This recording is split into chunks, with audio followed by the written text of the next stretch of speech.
Zachary Dixon, my husband, and I had been married for 7 years. We finally had our first child. When I shared the pregnancy result with him full of joy, he frowned and asked me, "Whose child is this?" I froze. "Of course, yours. We've been married for 7 years without any children. I went on a business trip for 2 months and you have a child. Are you joking?" Hearing these words, I was taken aback. I was pregnant for 2 months. The time was not wrong. Mallory, Zachary's mother, sneered on the side. "That's why you often go out at night. You are having an affair with another man." I often went out at night because I worked overtime. I was so angry that I almost lost my cool. In the end, I told him, "If you don't believe me, then we'll go for a paternity test." Unexpectedly, Zachary agreed. I was so disappointed in him that I returned to my parents' home after the test. The result would come out in 3 days. Zachary and I agreed to go to the hospital together. If the child was his, he would apologize to me. If it was not, he would divorce me, and I must leave the house. In these 3 days, Zachary had not contacted me. I was so sad that I told my mother, Kirsten, that when the result came out, I would abort the baby and divorce him. She advised me to give him a chance. She said, "Zachary loves you. You haven't had a child for so long, and he hasn't said anything. It's normal to be suspicious when you suddenly have one. Wait and see. When the result comes out, Zachary will apologize to you." She was right. Although Zachary was a bit grumpy, he loved me. I decided to listen to my mom and give him another chance. The day the result came out, I slept through it. When I was ready to go out, the doorbell rang. It was Zachary standing outside. I thought that he had come to pick me up after getting the result. He was going to apologize for his mistake.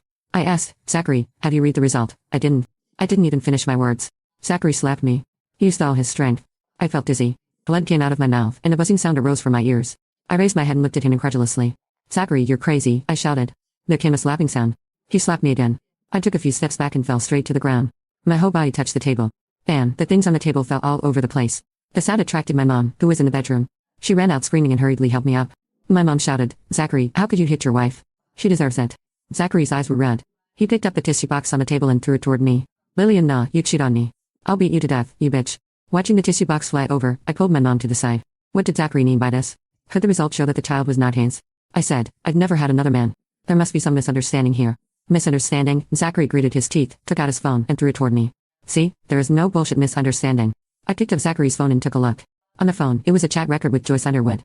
Zachary had a college friend named Manuel Houston. Joyce, Manuel's wife, and they had met a few times and were considered friends. Joyce said that Manuel and I were dating. Zachary at first did not believe it, until Joyce sent a photo. It was a photo of erotic panties. The panties looked familiar to me.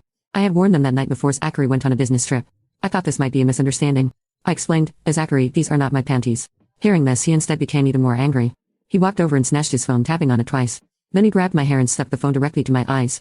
"Take a good look again. If this isn't yours, whose is it?" There was another picture. One side of the panties had the word Zachary exclusive. My brain buzzed, and my face instantly went pale. "It's impossible. After you saw me wearing it, I threw it into the trash can." "How can